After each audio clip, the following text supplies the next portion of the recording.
আসসালামু আলাইকুম, আশা করছি সকলেই ভালো আছেন। আজকের ভিডিওতে আমরা 30,000 টাকায় একটি গেমিং পিসি বিল্ড করব। আপনার বাজেট যদি 30,000 টাকা হয় তাহলে আজকের ভিডিওটি দেখার ফলে আপনার পিসি কম্পোনেন্ট সিলেকশনে সুবিধা হবে। আজকের ভিডিওতে যে সকল কম্পোনেন্ট ব্যবহার করা হয়েছে সবগুলোই আপনারা অনলাইনে কিংবা লোকাল যে কোনো মার্কেট থেকে কিনতে পারবেন। বর্তমান মার্কেটে পিসির যে সকল কম্পোনেন্ট অ্যাভেলেবল সেই সবগুলো দিয়েই আজকের এই পিসি বিল্ডটি সাজানো হয়েছে। চলুন আর দেরি না করে ভিডিওটি শুরু করা যাক।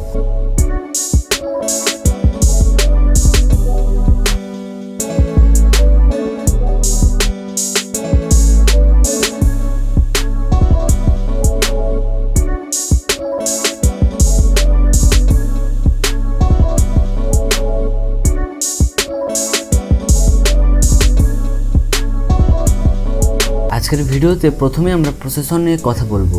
প্রসেসর নিয়ে কথা বলার আগে আপনাদেরকে আমি কিছু বিষয় ক্লিয়ার করতে চাই। আমরা এখানে প্রসেসর ব্যবহার করেছি Ryzen 5 5600G।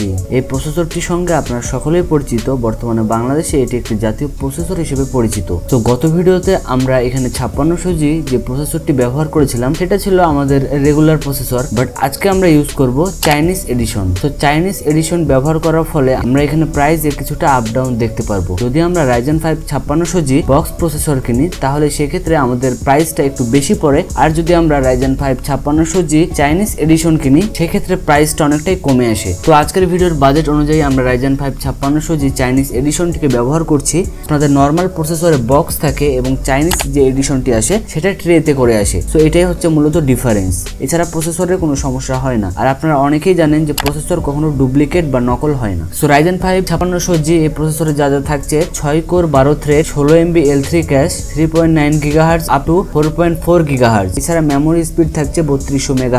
এখন আসি মাদারবোর্ডের বিষয়ে। তো মাদারবোর্ডের বিষয়ে আপনাদের সাথে কিছু ডিসকাস করি। যেমন আমি এখানে চুজ করেছি বায়োস্টার একটি motherboard, Biostar B450 GT3 AMD motherboard. এই মাদারবোর্ডটি বর্তমানে আউট অফ স্টক। এটা আপনারা বাংলাদেশের মার্কেটে হয়তোবা নাও পেতে পারেন। যদি পান তাহলে পুরনো স্টক থেকে হয়তোবা পেতে পারেন। বাট আমি যে মাদারবোর্ডটি ইউজ করছি সেটা যদি আপনারা না পান তাহলে এটার অল্টারনেটিভ হিসেবে আপনারা যেটা ইউজ করতে পারেন সেটা হচ্ছে Asus Prime B450MK2।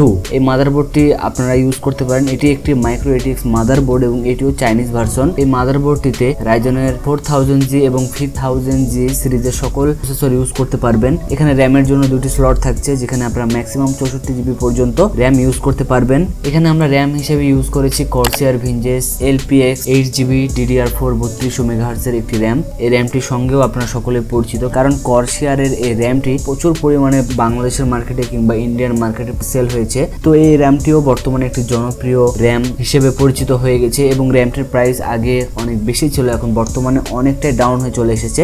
এসএসডি হিসেবে আমরা ইউজ করছি HP EX900 M.2 250GB PCIe NVMe internal SSD. এই এসএসডিটা আমরা এখানে ইউজ করছি 250GB, যেই কারণে আমরা কোনো হার্ড ডিস্ক ইউজ করব না। আমরা জাস্ট NVMe একটি এসএসডি ইউজ করব যাতে আমাদের পিসির পারফরমেন্স অনেক বেশি ভালো দেয়। পাওয়ার সাপ্লাই হিসেবে আমরা ইউজ করছি Antec Atom 350 ওয়াটের একটি পাওয়ার সাপ্লাই। এই পাওয়ার সাপ্লাইটিতে রয়েছে 2 বছরের ওয়ারেন্টি এবং এটি একটি 350 ওয়াটের পাওয়ার সাপ্লাই।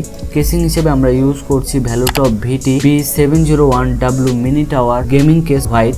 এখানে আমরা হোয়াইট এডিশন ইউজ করছি, আপনারা চাইলে ব্ল্যাক এডিশন ইউজ করতে পারেন। যদি ব্ল্যাক এডিশন ইউজ করেন তাহলে প্রাইসটা কিছুটা কমে যাবে। সো আমরা এখানে হোয়াইট এডিশন ইউজ করছি। আপনারা যদি বাজেট আরো কমাতে চান তাহলে এখানে ব্ল্যাক এডিশন ইউজ করতে পারেন। সো এই ছিল 30,000 টাকা বাজেটের একটি গেমিং পিসি বিল্ড। আশা করছি ভিডিওটি আপনাদেরকে ভালো লেগেছে। যদি এই ভিডিওটি ভালো লেগে থাকে তাহলে অবশ্যই আমার চ্যানেলটিকে সাবস্ক্রাইব করবেন। দেখা হচ্ছে পরবর্তী ভিডিওতে। সবাই ভালো থাকবেন, সুস্থ থাকবেন। আল্লাহ হাফেজ।